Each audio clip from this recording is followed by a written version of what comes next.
Yo siempre he estado muy al tanto del tema de, digamos, posibles actos de corrupción en la adjudicación de obras, en el tema de las APPs.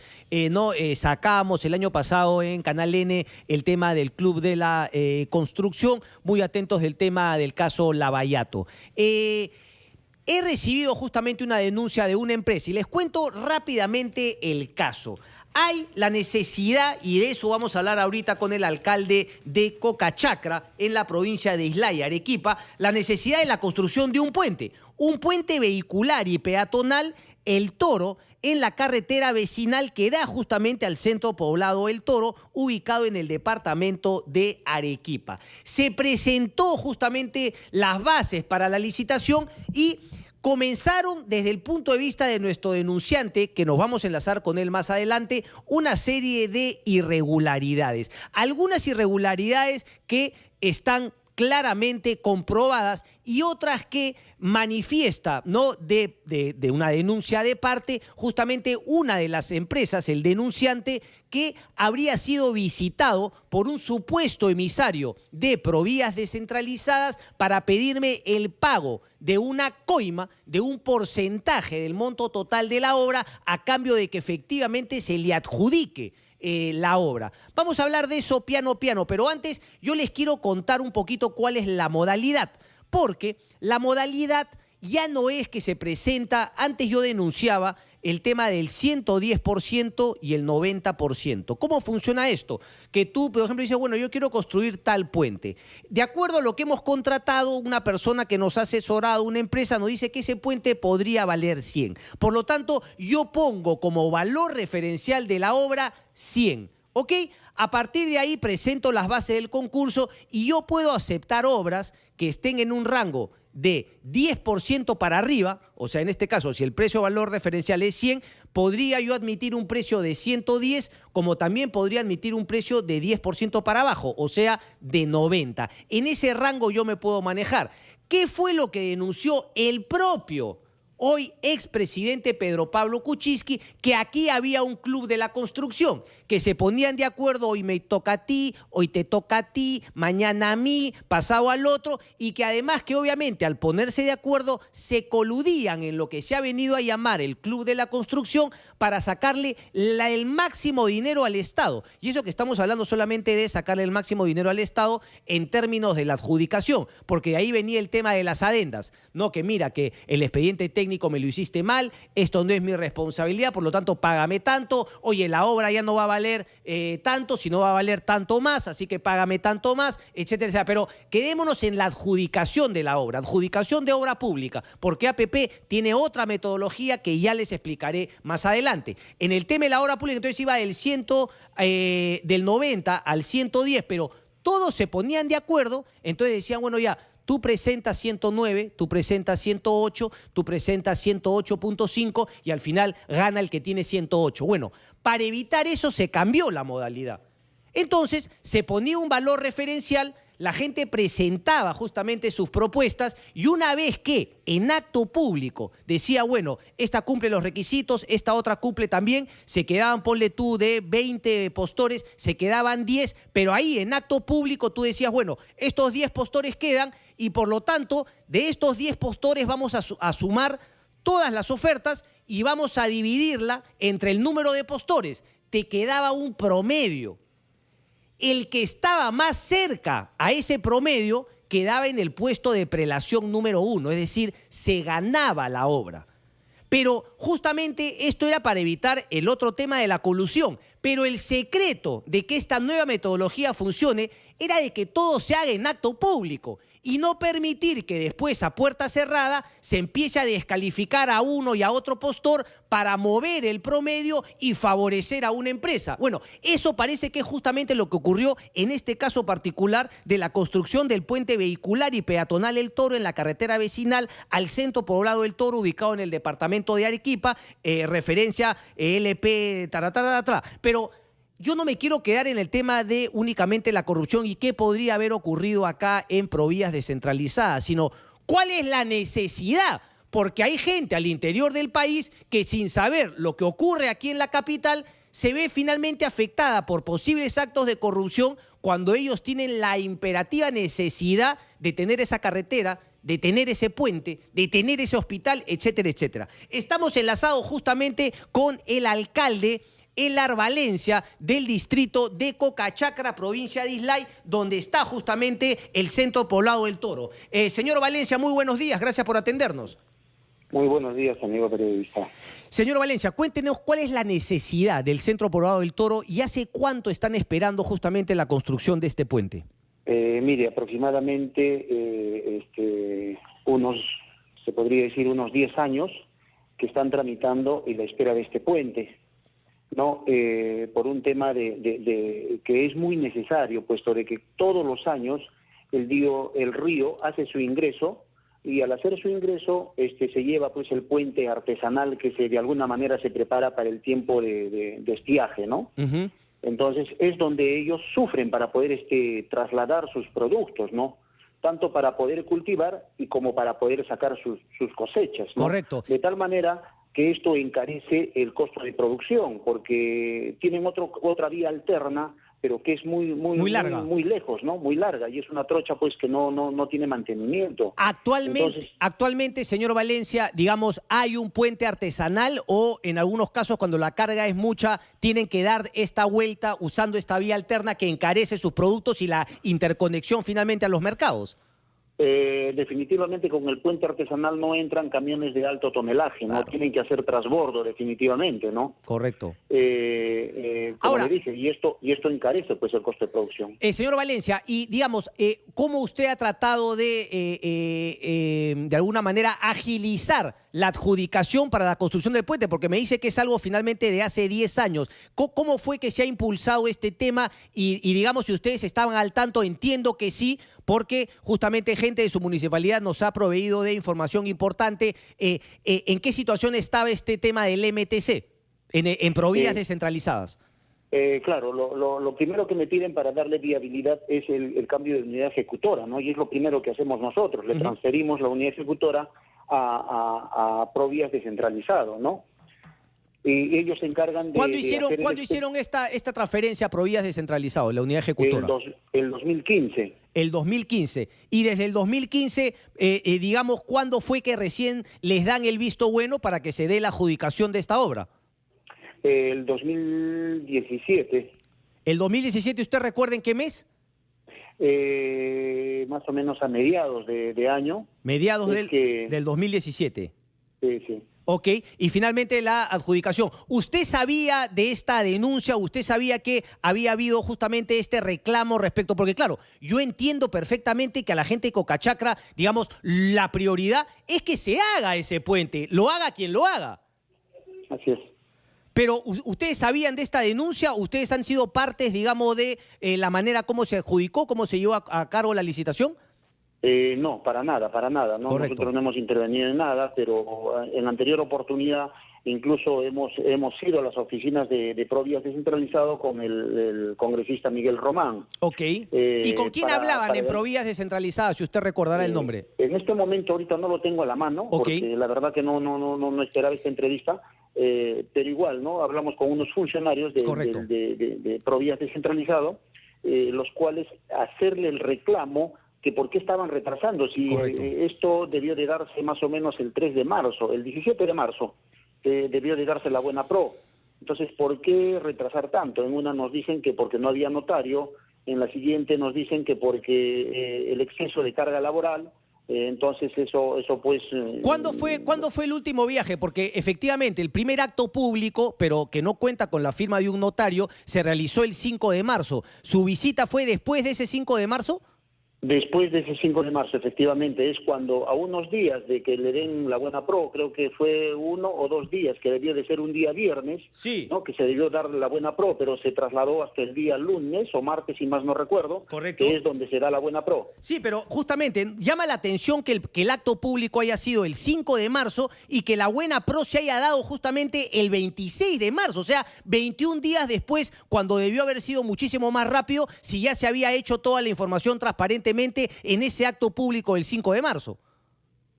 Bueno, Ok. de eso no teníamos conocimiento nosotros, Correcto, ¿no? correcto, porque la adjudicación, el acta de buena pro de la licitación pública dice en la ciudad de Lima, siendo las 10 horas del día 26 de marzo, es que finalmente se decide dar el otorgamiento de la buena pro, pero usted me dijo que sabía que ese primer acto público había sido el 5 de marzo.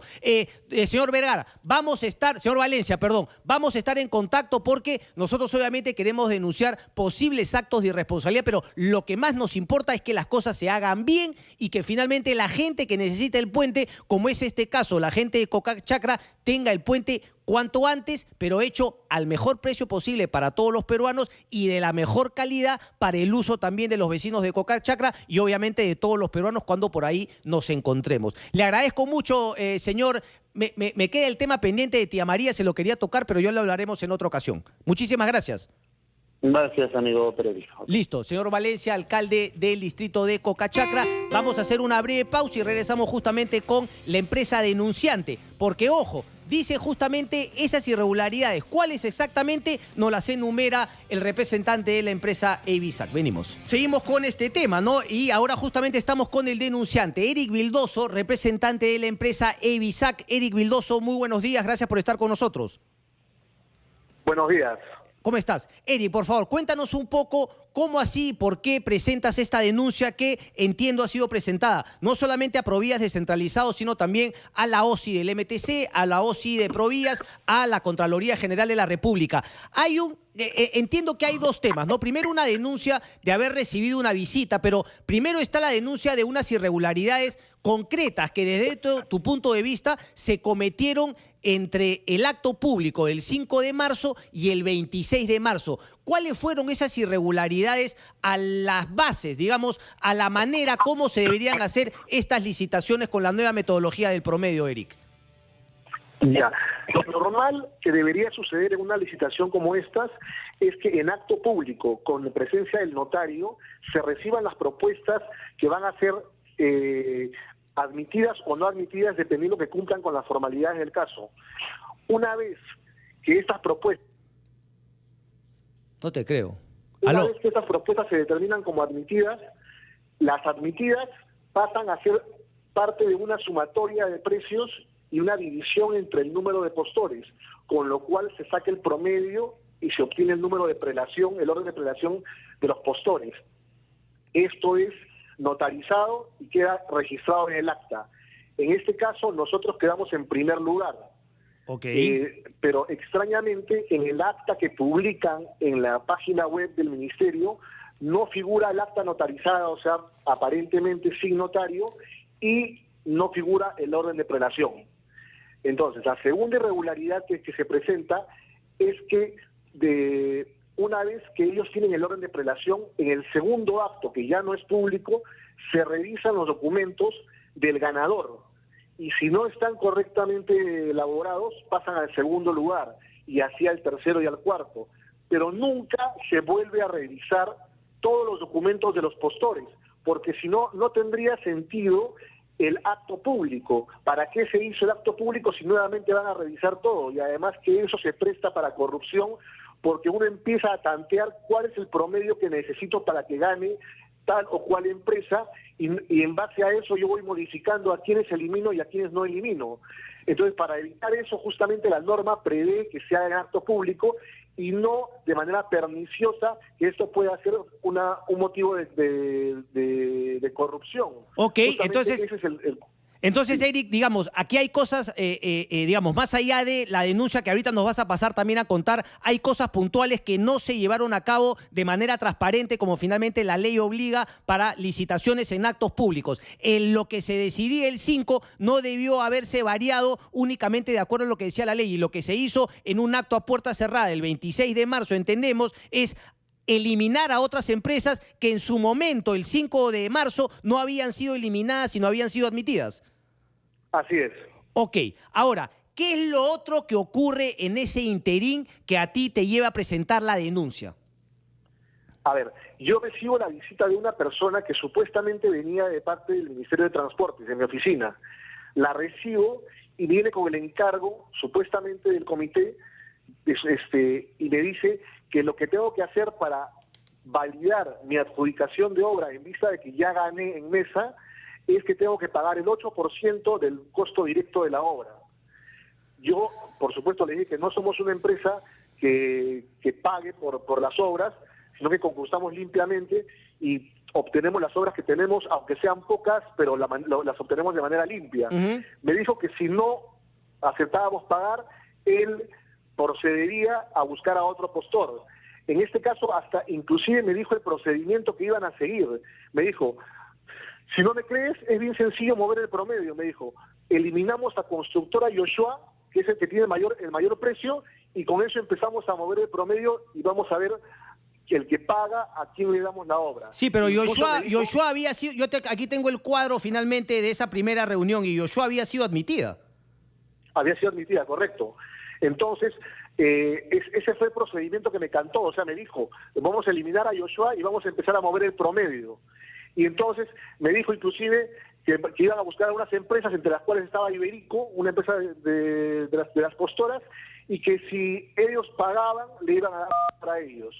Entonces, lo que hicimos nosotros fue mandar un mensaje, un chat, a uno de los funcionarios del Ministerio de Transportes, indicándole esto con anterioridad, antes de que se haga el segundo proceso. Ok, para que quede registro de esta visita que te habías tenido. Pero, a ver, digamos, ¿es tu palabra, Eric, finalmente de que o sea, más allá de que los hechos podrían probar de que efectivamente hubo alguna irregularidad y que hay una lógica, digamos, no tienes ningún video ni ningún audio, no tienes cámaras de seguridad que os puedan mostrar la cara de este supuesto emisario de Provías descentralizado del comité? No lo tengo, pero la prueba más sencilla que tengo es que el procedimiento que él me dijo que iba a tomar es exactamente el mismo que se tomó al final en el procedimiento de licitación.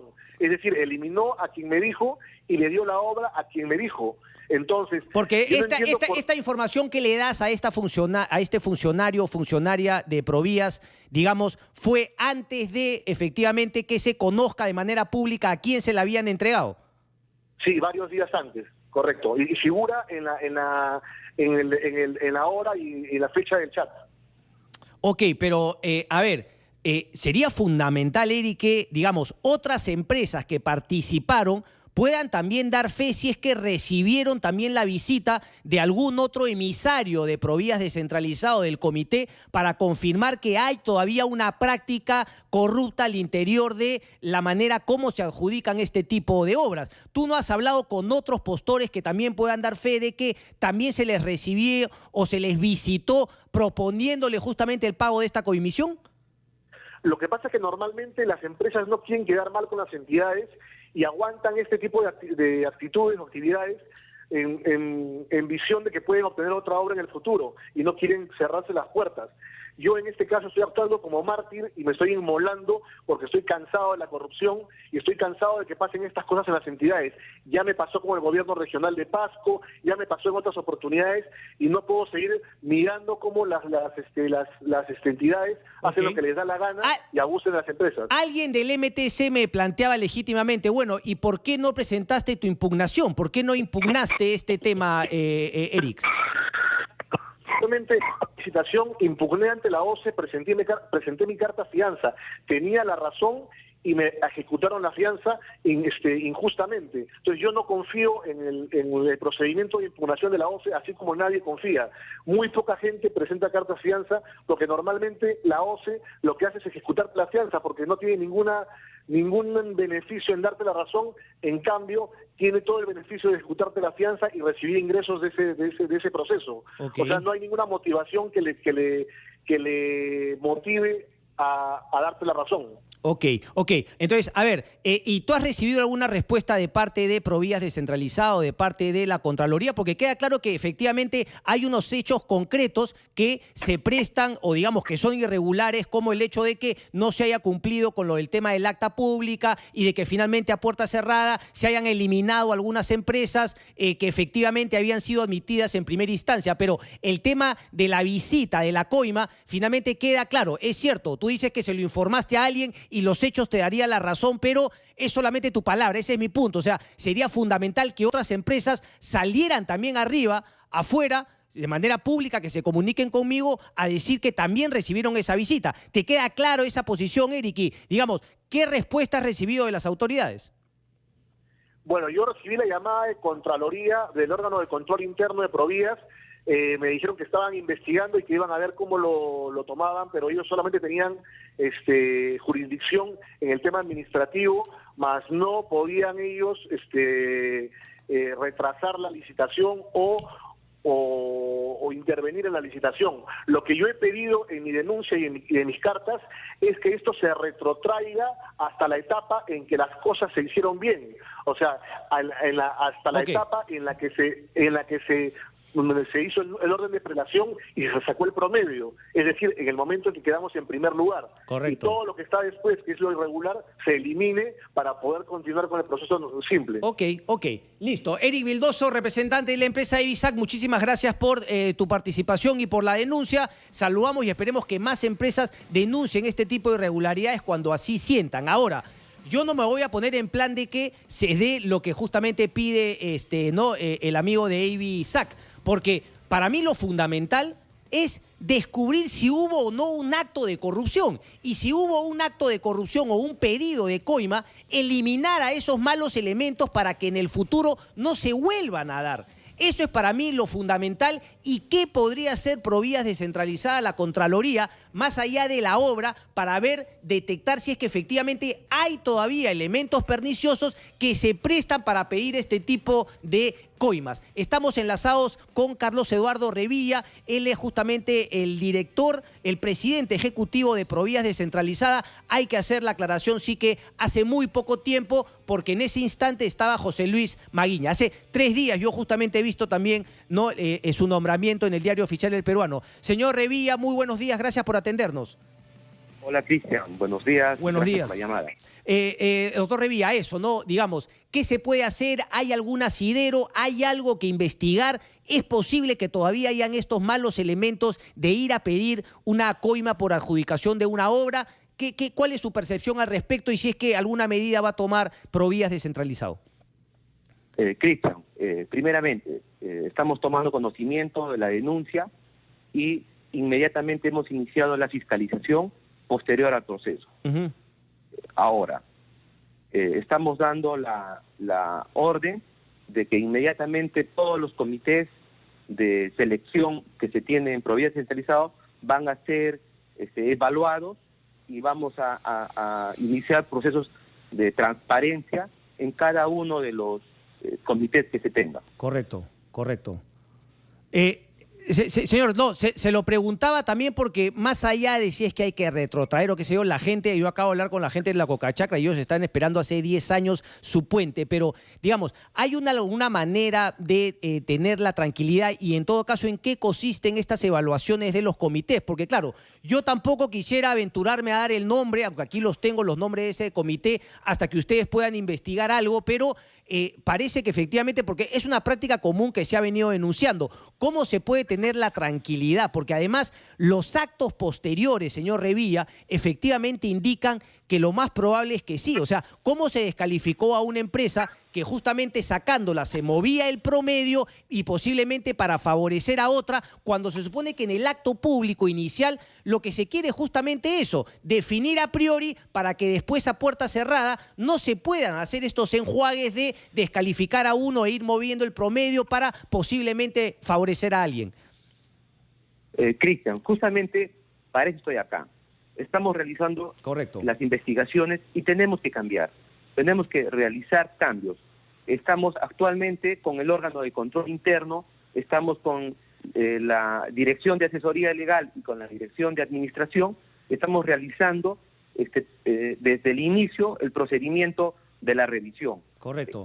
Paralelo a eso, estamos coordinando con el órgano de las contrataciones a fin de que nos den todas los pronunciamientos adecuados y tenga usted por completo que vamos a actuar de acuerdo a ley. Correcto. Le damos un tiempo entonces porque entiendo que recién también se está acostumbrando al puesto, señor Revilla, y nos comunicamos entonces próxima semana para ver qué avances en este tema y como siempre nosotros lo que queremos es ayudar también a las instituciones que quieran hacer las cosas bien para erradicar este cáncer de la corrupción. Le agradezco mucho y estaremos en contacto, señor. Cristian, muchas gracias. Por favor, tengan completamente la seguridad de que las cosas vamos a hacer con la transparencia del caso y vamos a hacer las cosas bien. Correcto. Eso téngalo por comprendido. Correcto, Gracias. listo. Vamos a estar atentos porque, claro, una cosa es las buenas intenciones, pero de las buenas intenciones no se vive, sino justamente de los hechos concretos. Así que vamos a estar más adelante. Todavía se está acomodando el señor Revilla, ¿no? Pero con este tema vamos a seguir porque aquí yo tengo los nombres del miembro de la comité y yo solamente voy a hacer un llamado específico, ¿ya? Específico. Si en verdad quieren colaborar con la lucha contra la corrupción las empresas, porque también es cierto, ojo, que a veces las empresas también son perjudicadas justamente. En este caso queda claro que una empresa sentía que había ganado en buena lid y que luego lo visita, se supone, un patita que le pide 8% de coime y como no atraca, varía justamente todo. Entonces, Ara Ingeniero SAC, ¿no? Copasa, sucursal del Perú, a ver si pueden también colaborar. ¿Recibieron alguna visita de alguien del MTC? Ellos también fueron admitidos. Consorcio Puente Sur, Corporación Mayo, Lagunqueta, Sociedad de Estudios, Altuna y Uria, Sicasa Canteras, Tableros y Puentes, sucursal del Perú, Termirex, Avisac, bueno, es el que ha denunciado, Asphalt Technologies, Constructora Durán, Constructora Yoshua, si es que también fue visitado por alguien, Incotsac, Consorcio Murguiza, denuncien pues. Si se puede, van a decir que ellos son víctimas de la corrupción de malos funcionarios del Estado, denuncien, ayuden a erradicar justamente este tema y obviamente el consorcio ganador, conformado por Iberico Ingeniería y Construcción S.A., Ibernova SAC, OIG Contratistas, HB Estructuras Metálicas. Acá hay mucho todavía por averiguar y claro, mientras tanto, la gente en Cocachacra sigue esperando su puente hace 10 años. 9:05 a.m, viene la hora revuelta de Alan 10. Ya volvemos con Christian Hudbalker.